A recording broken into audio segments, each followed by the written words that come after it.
Eh bien salut à tous les Evilers, c'est Bad, j'espère que vous allez bien. Aujourd'hui on se retrouve pour une nouvelle vidéo sur un nouvel Infocus. Il fallait que je parle de la star des stars, il fallait que je parle du roi des rois, qu'on parle de Kietan Dasheng, qui est un monstre très polyvalent, qui se joue vraiment partout, et qui en plus de ça a une mécanique vraiment cool et vraiment fun à jouer. C'est le monstre principal anti-Kina. Enfin, sauf si, mais on aura l'occasion d'en reparler. Mais c'est vraiment la bête noire des Kina. Voilà, vous voyez une Kina, vous savez, enfin en RTA surtout, vous savez que QD déjà, c'est 80% du temps votre force ban. Voilà, vous savez que si vous mettez QD, l'adversaire sera obligé de vous ban QD.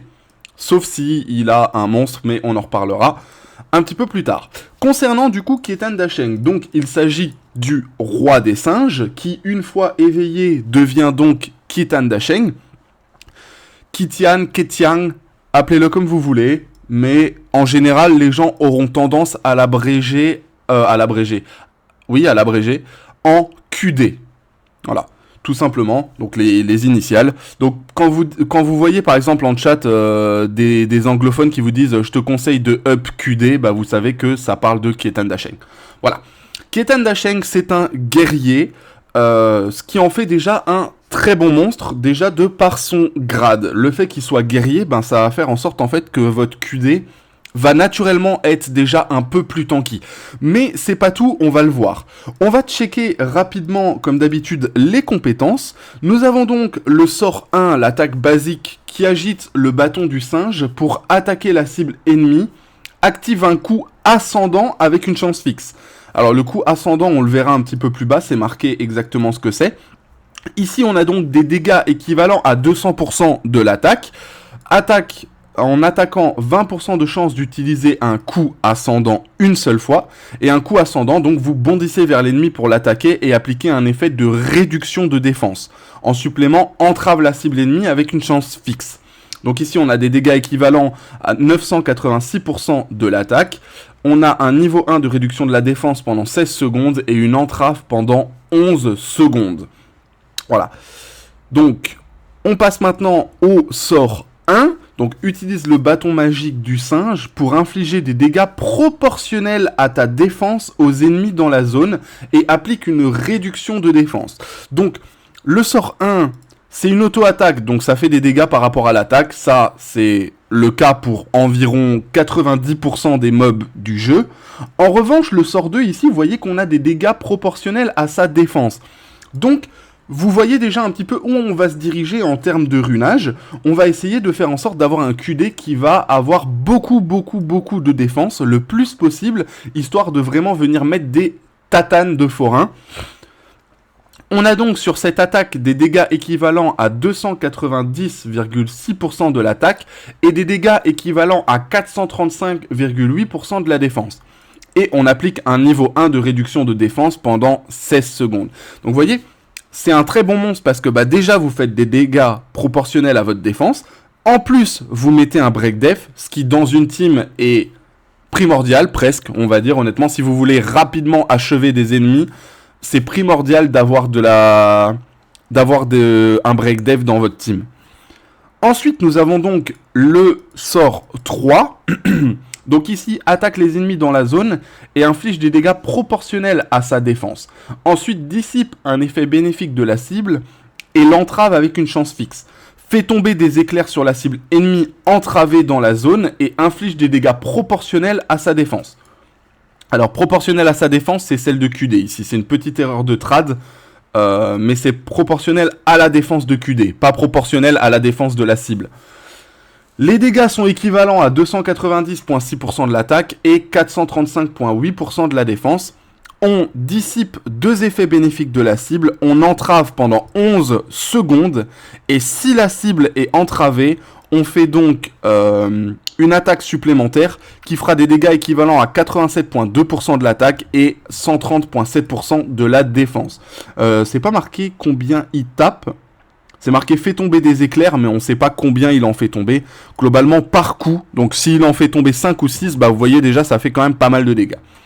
Le passif maintenant reçoit moins de dégâts des cibles entravées et inflige plus de dégâts. Donc ça veut dire que si vous tapez avec QD sur une cible qui est entravée, bah vous ferez plus de dégâts. Et si une cible qui est entravée vous tape, eh ben vous allez subir moins de dégâts. Uniquement sur QD, hein, par contre, pas sur les autres membres de votre équipe. Donc c'est un passif qui est uniquement pour QD ici. Si attaqué par une cible entravée, donc vous réduisez les dégâts de 100%. Et par contre, si vous attaquez une cible entravée, vous infligez 50% de dégâts supplémentaires. C'est pour ça, vous verrez que QD n'a pas besoin de trop de dégâts crits. Et ensuite, on a l'ultime, c'est la même chose que le sort classique avec un petit peu d'amélioration et des dégâts supplémentaires. Notamment, ici, vous voyez, c'est 871,6% de la défense et 581% de l'attaque. Donc ici, en ultime, QD, vraiment, il fait très mal. Moi, ça m'arrive, quand je le joue, par exemple, en RTA, ça m'arrive de le switch dans ma compo pour faire mon ulti d'invocateur avec celle de QD. Parce que honnêtement, vraiment, l'ulti de QD fait vraiment très mal.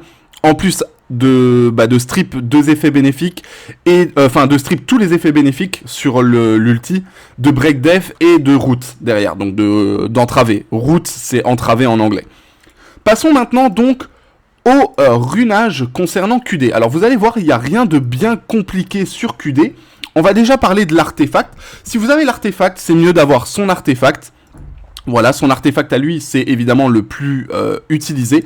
Sinon, vous avez la possibilité de lui mettre l'artefact inflexible, donc qui va augmenter sa défense pour chaque pourcentage de ratio de PV perdu. Donc, moins il aura de PV, plus sa défense va augmenter, plus il fera mal.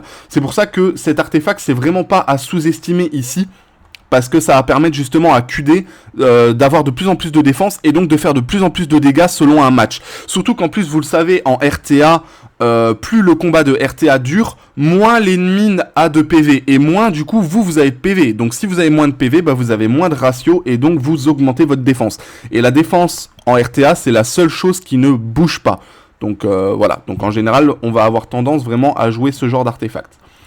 Vous avez la troisième possibilité ici qui est, hop là, le courage. Mais ici, c'est une augmentation d'attaque pour chaque pourcentage de PV perdu. Donc celui-là, le courage, je vous conseille pas. Honnêtement, prenez vraiment, soit vous prenez inflexible, soit vous prenez son artefact à lui. Si vous n'avez pas son artefact, évidemment, ce sera inflexible. Mais je vous déconseille courage parce que ça sert pas à grand-chose sur QD. Concernant maintenant le runage, en termes de runage, vous avez deux possibilités. Avec évidemment un runage différent à chaque fois. Donc, soit vous le mettez en rage lame, c'est probablement le set que vous lui mettrez au début parce que c'est celui qui va vous permettre le plus rapidement d'atteindre les statistiques dont vous avez besoin. Donc, soit vous le mettez en rage lame, soit vous le mettez en indomptable destruction, mais ce sera uniquement si vous arrivez déjà en rage lame à avoir les statistiques que je vais vous montrer. Si vous n'arrivez pas en indon destru à lui mettre les statistiques que je vous ai données, ça ne vaut honnêtement pas du tout la peine que vous le mettiez en indomptable destruction.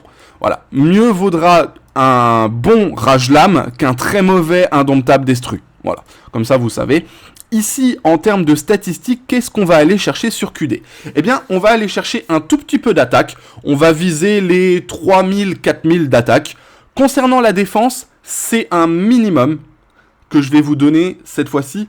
Donc, c'est un minimum de 8000 de def. 8k def, c'est le minimum pour QD. Si vous savez avoir 10k, c'est largement mieux. Sinon, vraiment, c'est 8k le minimum. Si vous avez un QD en dessous des 8k en A15, niveau 110, si vous avez un QD qui est en dessous des 8k, ne le jouez pas pour l'instant. En fait, vous allez pouvoir le jouer avec moins de défense, mais en fait, ces dégâts ne seront pas impressionnants. C'est vraiment à partir de 8k où là, la def commence vraiment à prendre tout son sens. Les HP, on va en chercher beaucoup sur QD, parce que oui, qui dit forcément un monstre qui tape en fonction de sa défense, ça veut dire que derrière, on va chercher à avoir beaucoup de PV aussi. Ici, moi, je suis à 90k, enfin 91k, mais si vous savez avoir un 100k, c'est même mieux, un 110k, c'est encore mieux, 130, 140, etc. Enfin voilà, le plus vous avez de ratio PV-def, le mieux c'est. Surtout si derrière, vous jouez avec l'artefact inflexible. Si vous jouez avec inflexible, plus vous allez avoir de PV, mieux votre inflexible va vous donner d'attaque à la fin. Voilà. Concernant maintenant le restant des statistiques, en vitesse, on s'en fiche un petit peu. il n'a pas vraiment besoin de vitesse. Nous, ce qu'on veut vraiment, c'est qu'il tape, qu'il ait beaucoup de défense et beaucoup de PV. Tocrit 100%, c'est essentiel. Donc vous voyez que moi ici, je suis à 93. Mais comme, hop là, comme ma Soleta a des trucs ici, c'est ici. Voilà, comme elle a des pierres rouges en Tocrit, et bien du coup, c'est rattrapé. C'est rattrapé là-dessus. Parce que du coup ça fait en sorte que QD du coup ait le 100% au crit. Concernant les dégâts crit, vous voyez j'en ai pas beaucoup, je suis à 241. Alors le mieux c'est de monter à 250 de dégâts crit. Pourquoi 250 ? Parce que du coup avec son passif qu'on a vu juste ici tout à l'heure, il augmente ses dégâts de 50%. Donc ça veut dire que en théorie ici, au lieu d'avoir un 241, j'ai un 291.2, vous voyez ? Mais après, c'est en fonction de la théorie. Ensuite, il lui faut un petit peu de précision. Alors, on va aller chercher entre 65 et 70%, et 80%, pardon, de précision. QD n'a pas vraiment besoin de plus parce qu'en fait, il tape beaucoup de fois. Et donc, vu qu'il tape beaucoup de fois, le fait d'aller l'overcapper en précision, ça servira pas à grand chose ici. Il n'a pas besoin de résistance, il n'a pas besoin d'esquive, il n'a pas besoin de taux de succès. Et donc voilà. Ici, mon QD est assez bien runé, il lui manque peut-être un petit peu de PV et un petit peu de dégâts crits, mais globalement, ici, il a les statistiques. Maintenant, parlons des zones où il est joué. Il est jouable en expédition. Vous allez pouvoir le sortir dans différentes teams expéditions, du fait en fait que ce soit un guerrier. Et vous allez voir que par exemple, si je prends l'araignée de vent ici, vous allez voir qu'il va me demander de prendre un monstre guerrier. Donc il me faut que des monstres vent, par exemple. Donc on va prendre Louise et, et Ardella. Et après, il faut un guerrier d'attribut feu. Ah, ici, il demande un guerrier d'attribut feu. Un Génos, par exemple. Mais vous allez voir que selon les niveaux, on va vous demander un guerrier d'attribut lumière ou un guerrier tout court. Et donc, vous pourrez placer QD. Donc, il a parfaitement sa place en expédition. Concernant les raids, malheureusement, QD n'est pas jouable en raid. En tout cas, c'est pas un monstre qu'on va chercher à jouer en raid. Dans les vestiges de Galagos, évidemment, vous allez jouer d'office. La tour des épreuves, vous pouvez le jouer, c'est pas spécialement nécessaire, mais vous pouvez, pourquoi pas. Dans Kéros, je vous le conseille pas, il n'y a pas vraiment de place pour QD. En revanche, là où il va briller, ça va être dans les contenus de guild, notamment en combat d'occupation, où ça va être un monstre pour taper les Kina ou pour avoir une bonne défense assez solide dès le départ. Donc ici, QD, c'est un très bon monstre. Et évidemment, la deuxième zone où QD va briller, ce sont les arènes. Donc les trois, vraiment les trois, QD est jouable. Que ce soit en arène implacable ou en guerre totale ou en arène du défi World.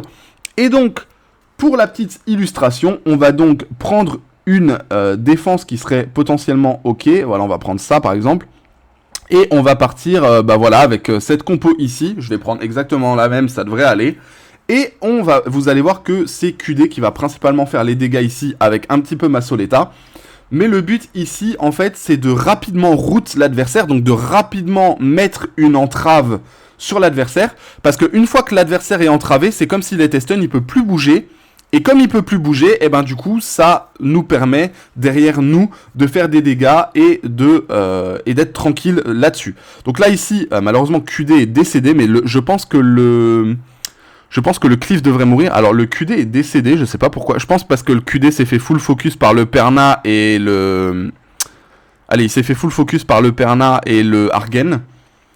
Donc je pense que c'est surtout ça qui a fait que... Ici, le Cliff est mort. Je pense qu'à partir de maintenant, ça devrait être tranquille, très honnêtement. Voilà, il reste plus que le Perna. Le Perna est décédé. Je pense que ici, le problème venait du fait que le Perna et le Argen ont instant focus QD. Et du coup, QD n'a pas vraiment eu le temps. En plus, évidemment, vous connaissez l'IA du jeu. Le jeu joue très mal, ce qui fait que du coup, ici, malheureusement... on n'aura pas pu faire mieux, mais voilà, je vais juste encore faire ce combat rapide là. Est-ce qu'il y aurait éventuellement autre chose que je pourrais taper ? Je suis sûr qu'il doit bien y avoir un truc tapable quelque part. Mais bon, bref, voilà. En tout cas, vous avez eu à peu près un petit exemple. Bon, là ici, juste évidemment, QD s'est fait arracher sur l'exemple, mais... mais globalement, voilà. Donc, comme je vous l'ai dit aussi, pareil, c'est un très bon monstre contre les Kina. Donc...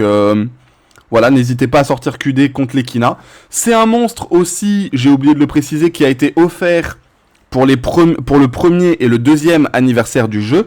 Donc, si vous n'avez toujours pas, avec l'événement du premier anniversaire, récupéré votre monstre, et c'est uniquement si vous avez déjà Elenoa. Donc si vous avez déjà Elenoa, vous pouvez prendre QD dans l'événement d'anniversaire.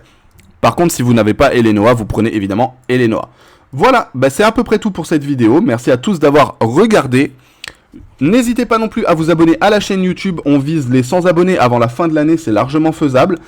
N'hésitez pas non plus à liker la vidéo si elle vous a plu, si elle vous a aidé ou si mes conseils vous ont permis d'avancer sur le jeu.